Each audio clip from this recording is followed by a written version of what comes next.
এদিকে সারা দেশেও শেষ হলো সংসদ নির্বাচনে সম্ভাব্য প্রার্থীদের মনোনয়নপত্র যাচাই বাছাই কার্যক্রম।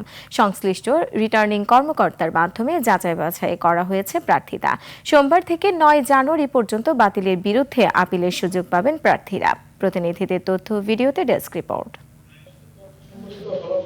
যাচাই বাছাইয়ের শেষ দিনে চট্টগ্রাম 9 কোতোয়ালি বাকলি আসনে জামাতের প্রার্থী এ.কে.এম. ফজলুল হকের মনোনয়ন বাতিল হয়েছে। হলফনামায় দ্বৈত নাগরিকত্বের কথা উল্লেখ করলেও নাগরিকত্ব ত্যাগের কাগজপত্র দাখিল না করায় তার মনোনয়ন বাতিল করা হয়।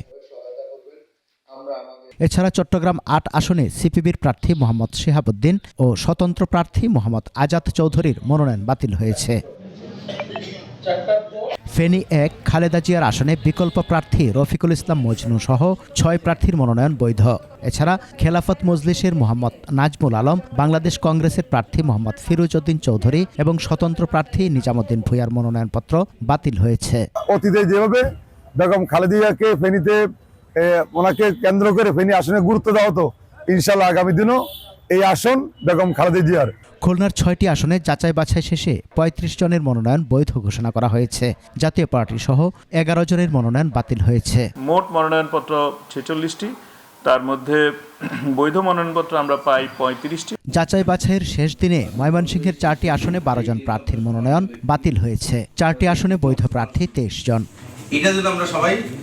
শেষ দিনে কিশোরগঞ্জের 3টি আসনে 32 জন প্রার্থীর মধ্যে 14 জনের মনোনয়নপত্র বাতিল করা হয়। বাতিল তালিকায় আছেন জাতীয় পার্টির সাবেক মহাসচিব মুজিবুল হক জন্য। বৈধ ঘোষণা করা হয়েছে 18 জনের মনোনয়ন। কিশোরগঞ্জ 1, 2 এবং 3 আসনের নমিনেশন পেপার যাচাই বাছাই ছিল। এখানে প্রাপ্ত নমিনেশনের সংখ্যা 32টি।